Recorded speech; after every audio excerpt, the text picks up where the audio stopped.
6 a.m. Mile High City on this Friday, December 5th, 2025. Good morning, Denver, Colorado. Good morning, Bill Thorpe. Good morning. A little tired. Yeah, Been a long week. Oh, yeah. Been a long week. I hope everybody else is enjoying Friday so far, and we'll help you get through it so far this morning as best we can. By the way, we had that great interview yesterday with Devin from the orchestra. Yep. So I go talk to my wife, and I'm like, hey, I want to go to the Colorado Symphony because they've got this great event on the 20th. And she's like, hey, yeah. Oh, so good. Because of that, the whole Hunt family fired up, going to go see the Colorado Symphony. Oh, that's wonderful. That's fantastic. People should as well. Yeah, they should. Man, they do a great job. It's going to be at the Newman Center. What was that website again? Colorado. It's like coloradosymphony.org, I think. Yeah, I think that's it. That's it. So go check them out. Great Excellent. people. Great people. All right, we got a lot to talk about today. Bill, the biggest question in my mind with regards to this DC bomber that they arrested yesterday, dude, there's so much here. One, what a weirdo.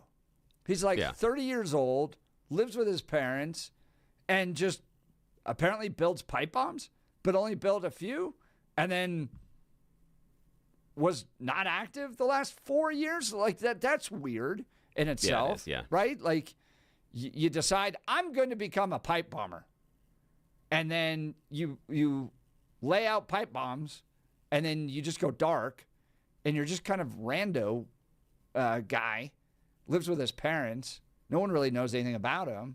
That's weird in itself. But then, dude, I read the complaint, the affidavit from the FBI, and you sit there and you go, how'd this take longer than 3 days? I think it's just so weird because they arrested him based upon three major discoveries. Yeah. One, his cell phone data, right? So it all pinged. The dude had his cell phone with him. So this isn't like a mystery. He had his cell phone with him. So it's pinging off all these towers. That's number one. Number two, license plate readers near the Capitol picked him up, okay? Then three, the dude bought all the components with his credit card. How that didn't take 3 days to arrest the guy is shocking to me. 4+ years, nearly 5 years at this point. What is going on here? That's what I want to get into this hour. Wild details on the DC pipe bomber.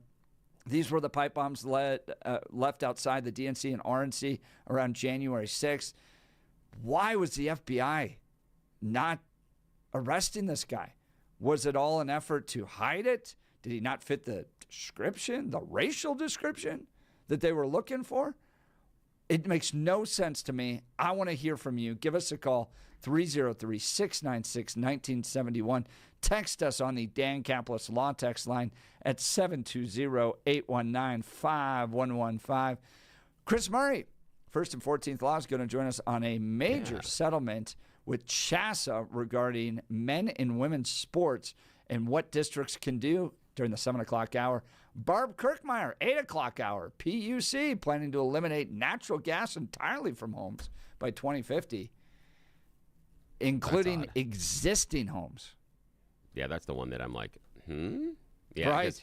I want to know the mechanisms as far as how, because you and I were talking a little bit before the show, and what we're really worried about is that they're going to say, we're going to do this, and now you have to pay for the change. Yep. Because the one thing that we know that a lot of us have with our houses is tons of extra money to hang around and do a total conversion to get rid of the natural gas. Right.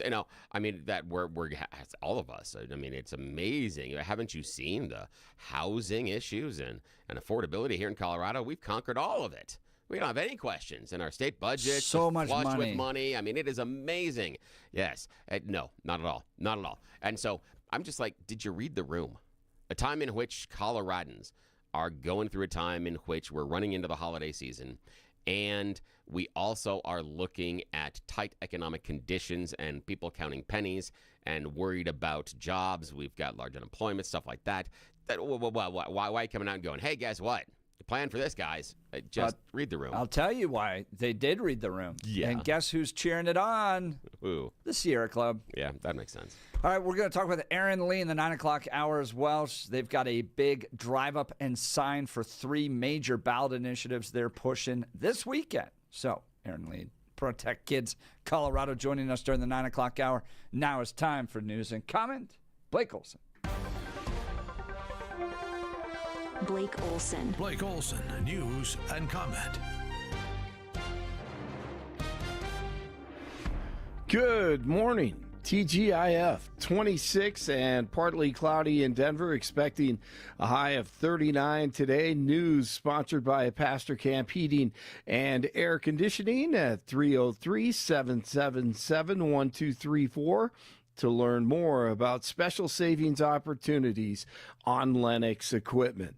Our top story, the Jeffco Sheriff's Office says a sergeant assigned to the SWAT team has resigned after he reported to a crime scene intoxicated. Sergeant Anthony Hamilton was intoxicated when he arrived at the scene of the deadly Evergreen High School shooting in September. The sheriff's office said Hamilton was placed on leave while an investigation was conducted. Hamilton reportedly chose to resign rather than be fired. Officials said Hamilton's conduct fell short of the accepted standards and expectations of the sheriff's office. Wow. I don't know if I've ever heard that one before. Middle of the day? Yeah. Shows up to a active live school shooting drunk? Are these guys on? Are they what? on call, Jeff? Apparently, yeah. Right. I guess he could have been at the office or the station or wherever, or did he come straight from home? So but if you're on call, no drinky. Doubt. Exactly. When you're on call, you're working. Yeah, and you can't just sober up super quick. So yeah, that's wild. And he must have been a few in for everybody to notice. It's not like he was having just one beer. I can't even imagine if I'm one of the member or colleagues working with him. Exactly. Please don't shoot the kids, the drunk SWAT guy. Right. Or me. Good night. Yeah. That is just frightening when you think about it. So He that's said he drank the better part of a 12-pack. Jeez. 9 or 10 beers in the 12 hours. Is that what it said? Yeah, that's what it said. Wow. Yeah, better part of a 12-pack. He says So it maybe wasn't 9 or like- 10. Wow. Yeah, so it wasn't like he had taken, 2 vodka tonics. Right. Yeah. Exactly. He's working his way through a 12-pack. Isn't it kind of amazing how much your body changes as you get older? Like 9 beers would hospitalize me at Me too.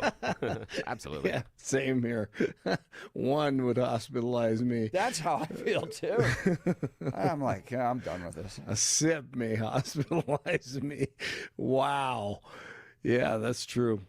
All right, this is sad news. A 20-year-old woman who we talked about yesterday who vanished Sunday near the Loveland Johnstown park and ride has been found dead. Her family confirmed that. Search crews located an overturned vehicle in a waterway north of Timnath Reservoir that matched the description of her car, though investigators have not released details about the cause of death. The man accused of planning pipe bombs, near the Republican and Democratic National Headquarters right before J6 is now in custody. AG Pam Bondi announced that Brian Cole Jr. has been arrested. He's the one who did it.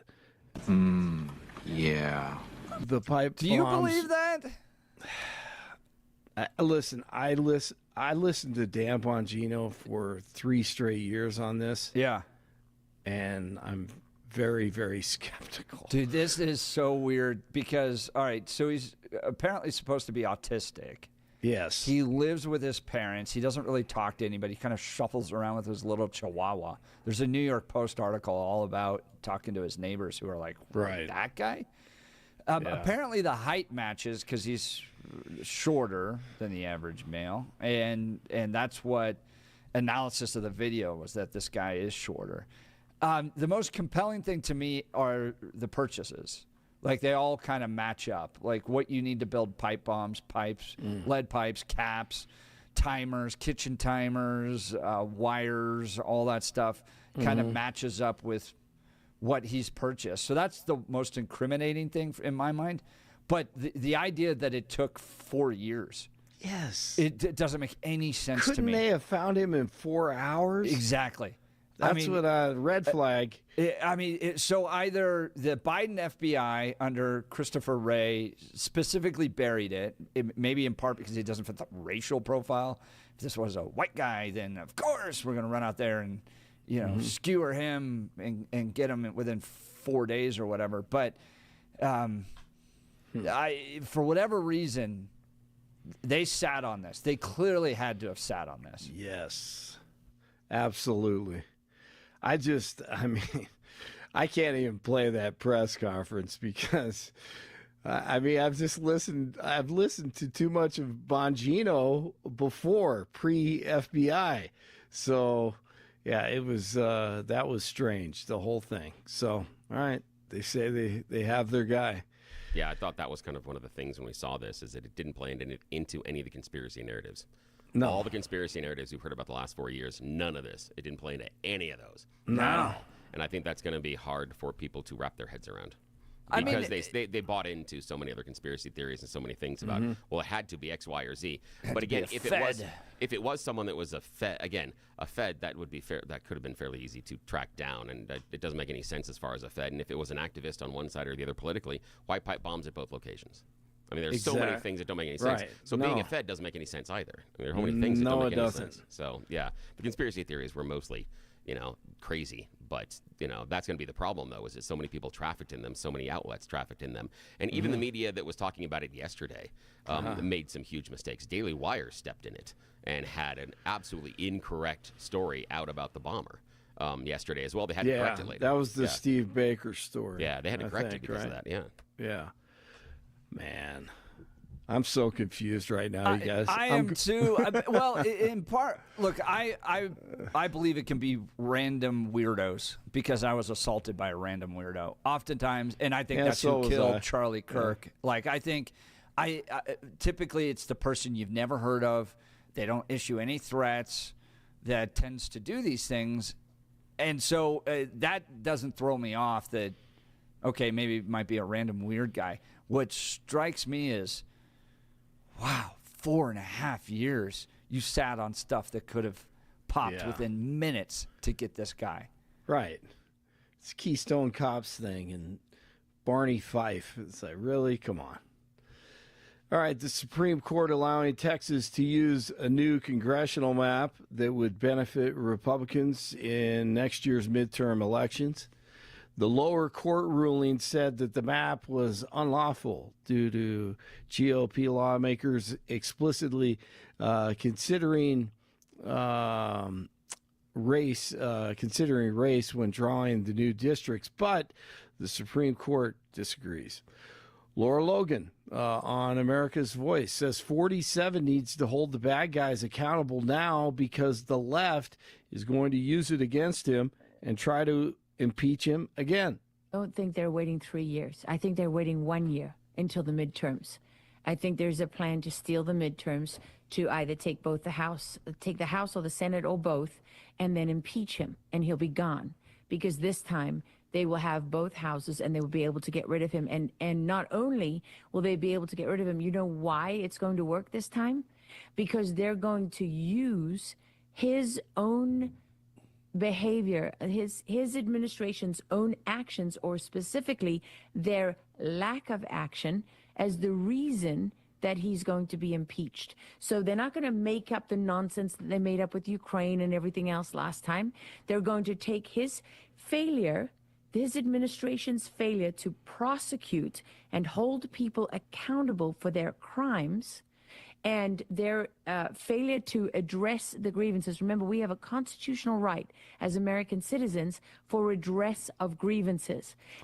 So he needs to get after it. We'll see. I mean, he's up against. Do you think he can get? I don't think he'll get the 2/3 in the Senate. So we'll just it'll be right back to the his first term, where it's the only thing that Brittany we go Pedersen again. and Jason Crow and the rest of them in Congress are going to do with their time. Impeach the president. What'd you do? Impeach the president. And then the voters of Colorado go, yay, great use of time. Yes. Yes, they will. And it goes round and round.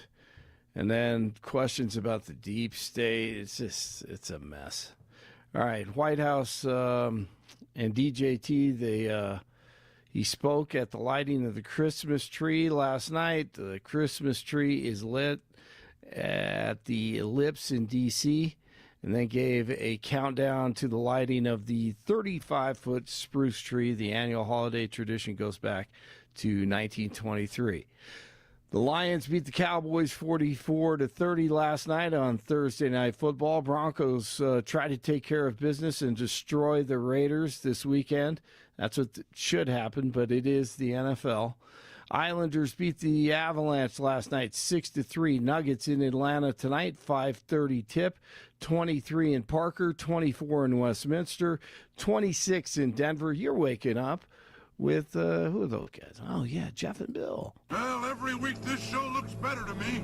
Every week your eyesight gets worse. Blake Olson, News Talk 710 KNUS. Be on the lookout for some limited visibility in areas of fog to get your day started after the fog burns off, becoming mostly sunny, highs mid to upper 30s, fair tonight, teens and 20s. Mostly to partly cloudy, upper 30s to near 40 on Friday, near the mid-20s Friday night. Mostly to partly cloudy Saturday. During the course of the day Saturday, there will be a chance of snow showers, as tonight, Friday, and Saturday, there will be snow in Colorado's mountains, with a few snow showers reaching the plains. Meteorologist Don Day in the 710 KNUS Weather Center.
Welcome back to the Jeff and Bill Show. Brian Cole Jr.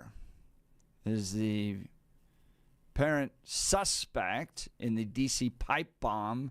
This comes from the New York Post. The man accused of planting pipe bombs outside of the Republican and Democratic National Committees before the January 6th riot is a Chihuahua-obsessed, croc-loving, autistic-like 30-year-old who lives with his parents and family and neighbors. Told the New York Post, Brian Cole Jr. was known as a recluse in his Virginia neighborhood about 20 miles outside Washington, D.C., where he was regularly seen walking his pocket-sized pup to and from a local 7-Eleven. He would wear shorts all winter long, no matter how cold it was. He would be outside in shorts, walking, and he would wear red Crocs. One longtime neighbor recalled. Sounds like most middle school boys in Colorado. Oh, yeah. Especially the Crocs. Guys, it's 15 degrees outside. Stop wearing shorts and Crocs. I just may have personal experience with this. Yeah, the other part for me is those Crocs are on the ice. That's not good. There's no traction. Yeah, right. No traction. We would always just comment, like, how is he in shorts? It's 20 degrees out in his red Crocs, walking his dog all winter long, the local added. We all knew him as the guy that walked the Chihuahua. Cole was arrested by the FBI Thursday morning. Prosecutors alleged he's the mysterious man seen planting pipe bombs outside the leading political party offices on January 5th, 2021, the night before President Biden's electoral victory over President Trump was certified. The viable explosive devices. Remember, these weren't just, that's the other thing. Like, if it was an autistic-like kid just building things that look like pipe bombs but didn't work, the FBI said back then they were viable explosive devices. So these were actual pipe bombs. Were discovered the next day just as an unruly crowd of Trump supporters broke into a riot and invaded the Capitol building.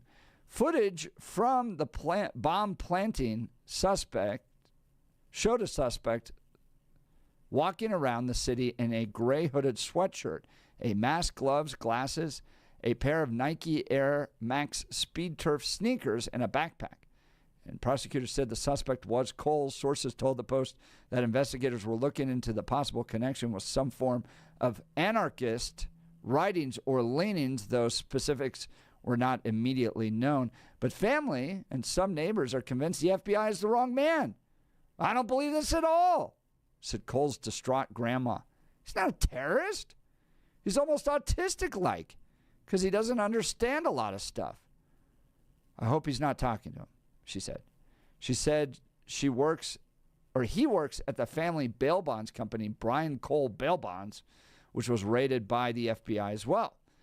Cole's mother is also a loving real estate agent, and he has a brother and a sister. He's very naive, Grandma said. He would not hurt a fly. He's just not that kind of person. Neighbors on his Woodbridge Street agree, with numerous speculating that Cole was on the spectrum and recounting how he always kept to himself when he was doing the rounds with his beloved Chihuahua. He doesn't talk. He doesn't talk to anybody, one neighbor said. He's very antisocial. He keeps to himself. Very introverted. Very, very introverted. Several neighbors also felt that the stature of Cole and the suspect seen planting the bombs didn't line up at all. The guy that I know that walks the dog is pretty short. He has really short legs, like uncommonly short legs. I would like to think that the gait analysis would be pretty easy to either rule him out or confirm, because his legs are, I would say, uncommonly short. Still, some said that if he is the man, then they're glad to see he's no longer living in the house next door, where he could have been manufacturing homemade explosives.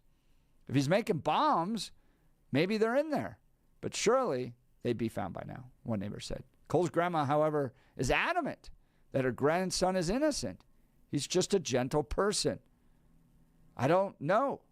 He was doing DoorDash for a while. He doesn't have any ties to D.C. I don't even know why they included him in this, she writes. So much that's just weird about this. Bill, what do you think? Yeah, this one is weird. There are a couple of things. And again, I'm not, I have no reason to believe this is not the correct suspect, but I would think that any sort of a defense team would do some research on the videos, and part of it would be, if he is so short, then there would be height analysis, and even the gait. That is possible, but there are things where if he is seen in this location, you would be able to go back to that specific alleyway, and you can say, okay, in this video, based on the angle, and you know where the camera is, and you can do the math, and then you can draw, it's Euclidean geometry, and you can draw a line, and you'd be able to figure out, based on, it would be the hypotenuse of the triangle, you'd be able to figure out how tall he would be because of where the triangle contacts the side of the building. So you'd be able to figure that out through, basic geometry. So that's, I think, something that if you're looking at him being too short, yeah. The other one is the lack of any other sort of behaviors or any indication of doing this. The one that I would be looking for most, and the FBI, I'm assuming, just hasn't released this yet, is are there any indications of him still having any of the pieces inside of the house? And the other one is, where did he test them? And I think that's going to be most important, because rarely, if ever, do people that create pipe bombs use the first ones they create as the devices they plant. they often want to test them beforehand to see if it works. They want proof positive of their theory of this is going to work, because it'd be dumb for them to go through all of this work and all this time and hiding all this stuff and drop them off and not know if it's ever going to go off. If you're going to take all this time and effort, you're going to make sure it goes off. So I want to see where and how he tested it. That would be important to me inside of this timeline. The other thing is, I'm sorry, go ahead. Yeah. No, so Joan from Lakewood texted in the sneakers showed that his family had wealth. But if you read the affidavit, I've got the affidavit on my X account. Go to x.com/Jeff Hunt, x.com/Jeff Hunt. I have the full FBI complaint against the D.C. pipe bomber, Brian Cole Jr. there. Okay, so there's 3 things that led the FBI to him. One being cell phone records. So they're able to trace his cell phone to those exact locations. And right? that was something that I had talked about, not necessarily with the January 6th bombing, but with the rioters on that day, as I talked about the idea that D.C., as you know, is one of the most heavily surveilled cities in the entire world. And you can't go 3 feet without them knowing where your cell phone is, and especially if you're near any sort of a government building. Yep. They exactly know that your cell phone is there because they have a cause to know whose cell phones are going by the buildings. So that's the thing that I was always curious, is that cell phone records, if you thought that the bombs were planted between X and Y, given it was overnight, you're not going to have a lot of foot traffic. Cell phone records, for me, should have been the first piece of the puzzle. Yeah. And it seems to be that. Yeah. And here's a funny little side story. Do you know what the most surveilled area of Washington, D.C. is? Oh, that's a good question. Let me think about that. I have no idea, so I'm just going to think. See, I don't think it would be 1600 Pennsylvania. Yep. I don't think it would be the Capitol. My guess would be maybe one of the public monuments or one of the public areas, but I don't know. Embassy Row. Oh, crap. That would make sense.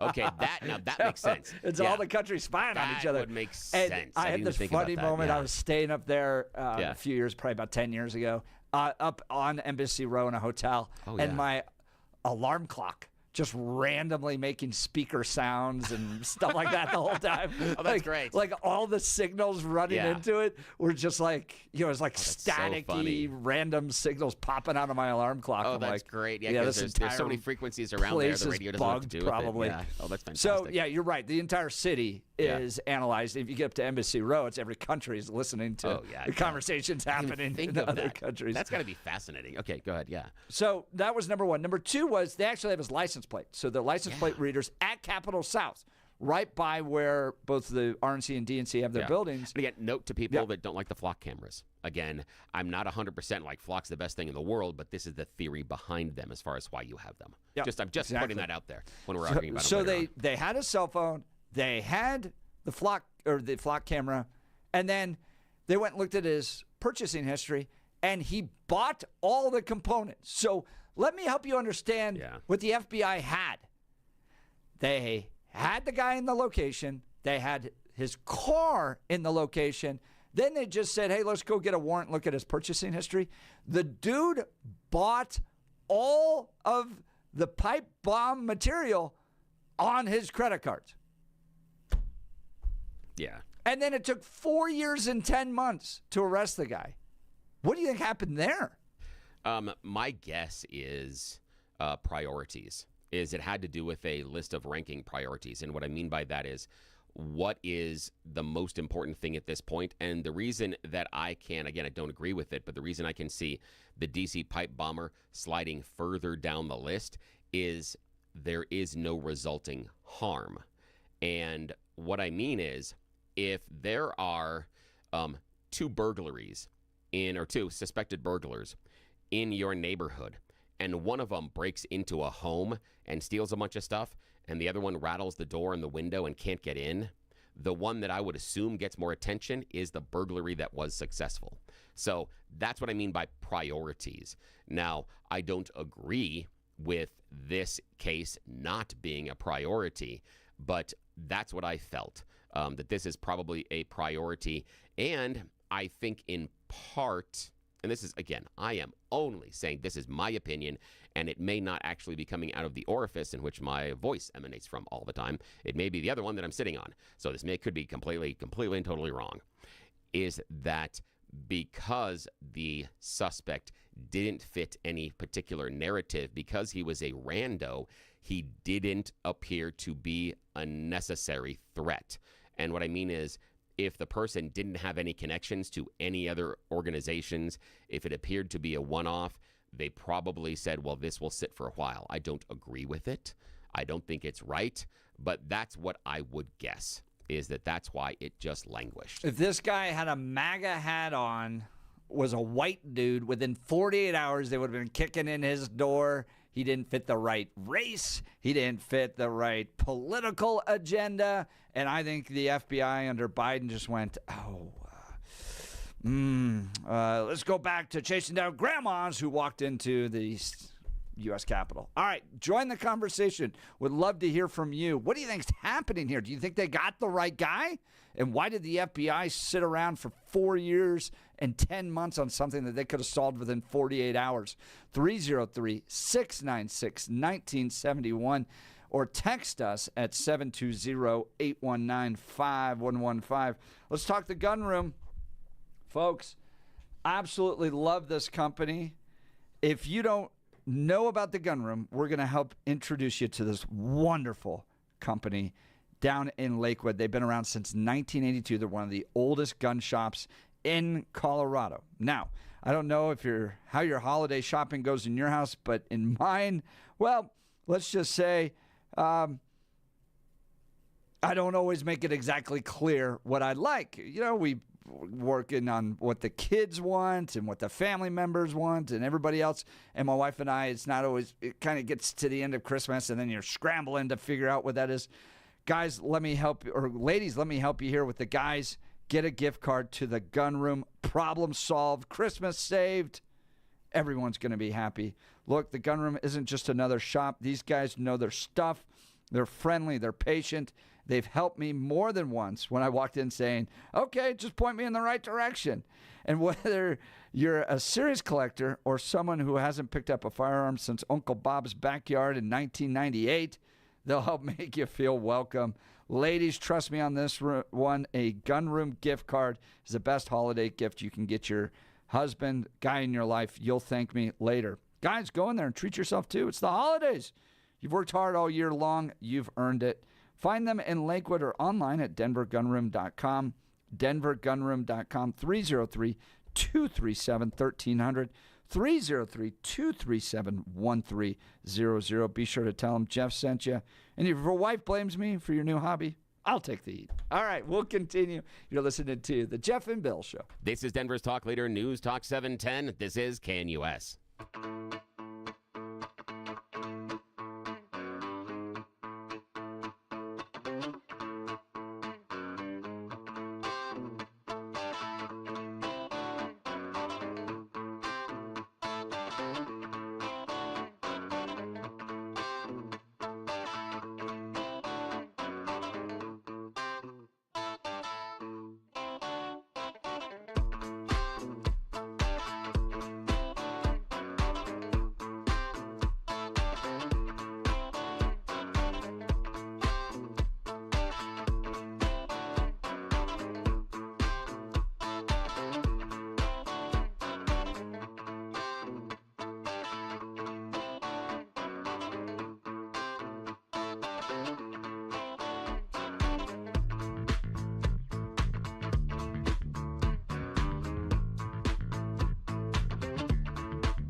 So who is the D.C. pipe bomber who eluded the F.B.I. for 4 years and 10 months? A mastermind of international mystery, Mr. Thorpe?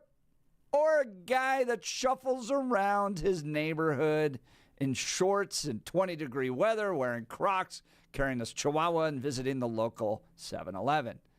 Apparently it's the latter. Yeah. Do you believe it? And why did it take the FBI 4 years and 10 months to go grab this guy? And shout out to Mary from Wyoming who called in off air and said that she was listening late at night, and there was a sergeant that called into a show that said that from the video, the gate is a little off. And he said that from his experience of watching these type of surveillance videos, he would have guessed that the perpetrator is female, just based on, again, shorter steps and shorter gait, which would lead into the part that you read earlier, Jeff, about the guy having very, very short legs and doing a gait analysis. And so again, but this is just stuff that we did not prove in anything else as on talk radio and things that people are saying as far as neighbors. But that could be it, is that a guy that has looked at surveillance video before looks at that and sees an odd gait. So that might play into what the person that the neighbor talked about that you were reading earlier. I just wanted to add that in. Great. Thank you, Mary. Let's go to the phone lines. Marcus and Aurora. Good morning, Marcus. You're on with Jeff and Bill. Morning. Morning, guys. It's good to talk to Sherlock Holmes and Watson. Hey, the two things I wondered was, I'd like to see, he was working at the bondsman for bails. I'd like to see the list of who they dealt with on release. And the second thing on real estate, remember the Clintons were in that real estate, so I find this interesting too. So that's about it. But I'd like to see that list, who they were bonding out. I've seen some mentions online that they're even involved in lawsuits, possibly around illegal immigrants against ICE and some of the detentions that have taken place. But that may just be par for the course with bail bond companies that are dealing with a certain clientele. Maybe that's just explains that. But the fact that when you read the FBI complaint that it took 4 years for these guys to figure out, you think either we have the dumbest law enforcement, a bunch of Barney Fifes running around going, well, gee golly, we got cell phone records, license plates, and purchase histories, yet it takes 4 years and 10 months to even pick this guy up. They couldn't have questioned him, investigated, whatever. That doesn't make any sense. Or they deliberately hid this. Meanwhile, and this is what kind of drives me crazy, Marcus, they picked apart every Capitol Hill January 6th rioter with a fine-tooth comb. I mean, they went through remember they released videos and were like, does anyone know who this guy or this grandma is, for instance? And then prosecuted and sent attorneys, and I mean the full force of the FBI and the DOJ. If you even step foot into the Capitol on January 6th, yet this guy who they had credit card purchase history of pipe bomb material sat in his house for 4 years and 10 months. Seems wildly politically motivated. And I only bring that up because we see that same type of political motivation here in Colorado regarding Tina Peters, in my opinion. Marcus, your thoughts? Yeah, but follow the money. I just want to know, did they bail out certain protesters or just fall? Because there was a lot of money involved here. So that's what interests me. Who is on that list that they bailed out?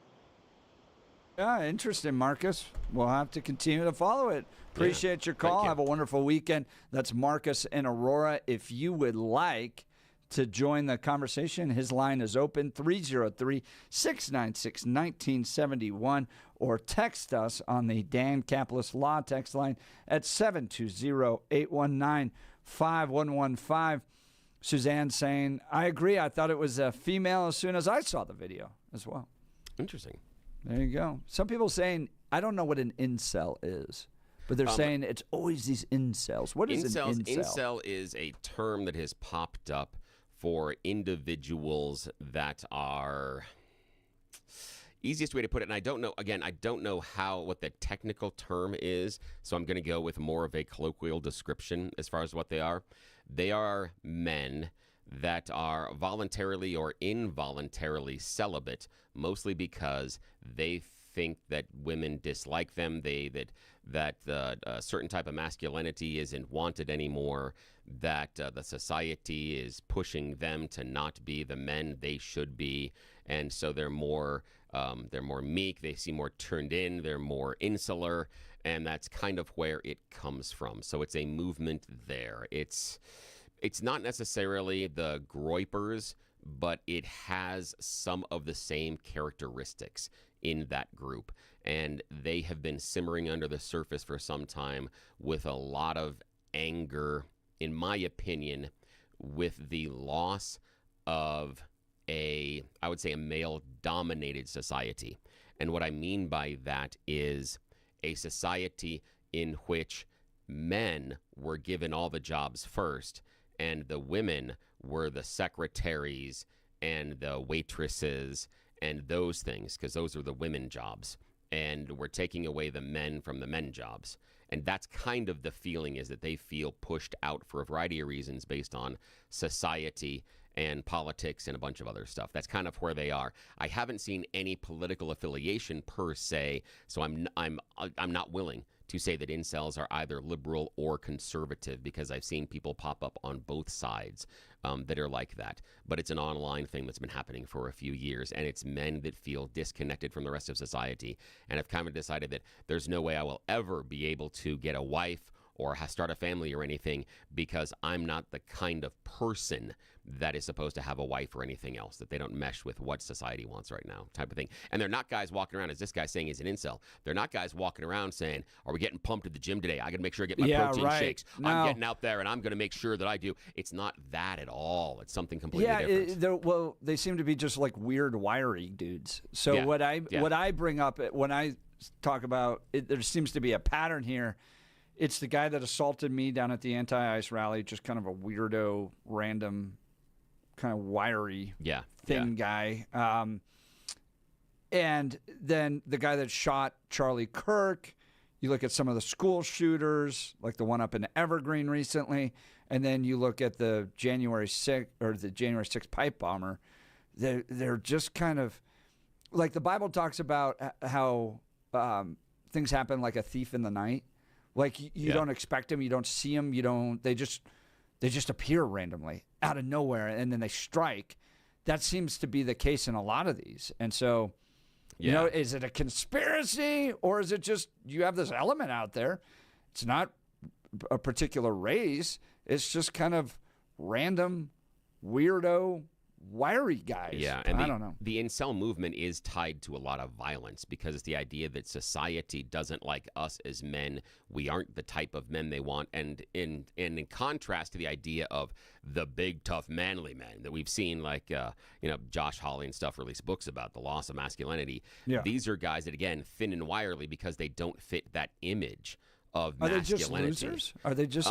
Here's the thing: it reminds me of the Columbine shooters. Well, yeah, it's kind of losers. It's not necessarily all losers per se, because some of them are rather intelligent, and it's not that they're dumb and losers. It's that they feel, I guess I'd say, rejected by society. That what society wants a man to be, both from the super masculine people and from the super liberal people, they're not that, and they feel rejected at most by women and what women are expecting inside of society. So they feel that society is telling them they aren't enough, and so they're going to violently react to society. Now, this guy, I'm not sure if I'd put him into the incel camp, because I haven't seen anything about women outside of it, because normally the incels will have a lot of online posts, a lot of online stuff about these women need to be taught this, and this is why the society is falling down, but they take shots at everybody. They just feel othered. Yeah. Joan saying, well, these incels sound like perfect candidates for AI girlfriends.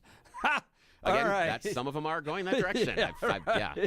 All right, let's talk Dan Caplis with Dan Caplis Law. I've known Dan for well over a decade. This guy has delivered justice for Coloradans for 40 years, helping people who've been hurt in serious motor vehicle crashes. He's the son of a police officer and a former seminarian. Dan is believed to be the only lawyer in Colorado history to win 5 straight multi-million-dollar verdicts in Colorado crash cases. Dan is also believed to have won the largest truck crash verdict in Colorado state history. Dan Caplis Law is the official law firm partner of the Denver Nuggets and the Colorado Avalanche.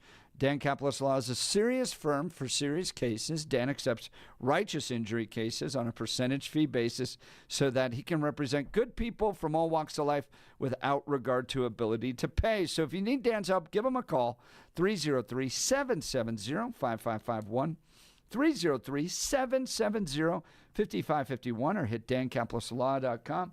That's Dan, C-A-P-L-I-S Law.com. We'll continue. We've got You Choose the News coming up. You're listening to The Jeff and Bill Show. This is Denver's Talk Leader, News Talk 710, KNUS.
Gino, the cop texting in that incel stands for involuntarily celibate. Yeah, involuntary celibate. Yeah. Huh.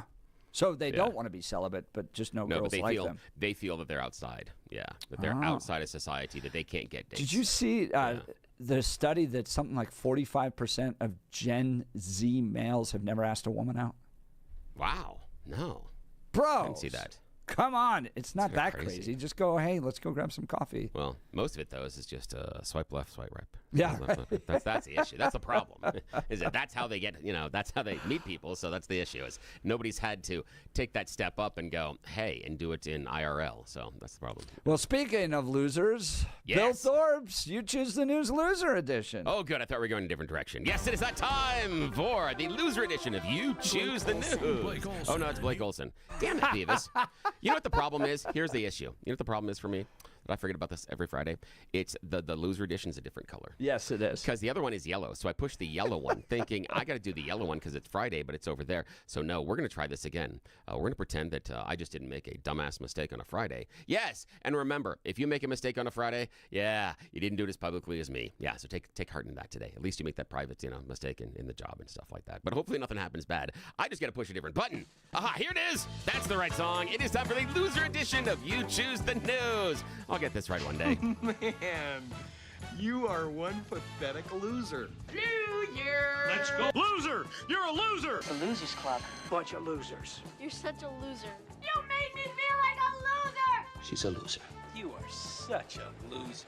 Loser. Yes, these are the stories that both Jeff and Blake felt unworthy of our attention earlier this week, so they come back for a second shot at glory. As always, nobody has any idea that we are wasting valuable KNUS time this early in the morning, so shh. Giant secret. Okay, gentlemen, here are today's headlines. Headline number 1, review the reviews. Headline number 2, behold the mystery.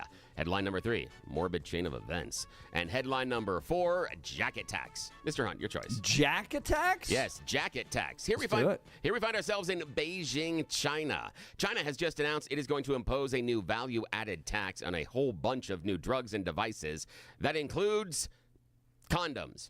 Yes, you got to tax your jacket. For the first time in 3 decades, the latest bid to reverse plunging birth rates that have threatened to slow the economy. Under the new value-added tax law, consumers will pay a 13% levy on items that have been exempt since 1993, which include condoms. Because of their one-child policy, they actively promoted birth control. They're trying to reverse that. The revision carves out new incentives for prospective parents, like exempting childcare services from nurseries to kindergartens, as well as even exempting elder care institutions and disability service providers and things like that. But again, yes, you got to pay a tax on the little man's jacket. Just saying. In there. Yeah. Interesting way. I don't know if it'll work. Okay, Blake, your turn, sir. Review the reviews, behold the mystery, or morbid chain of events. Behold the mystery. Yes, behold the mystery. Here we are in Japan, right next door to China.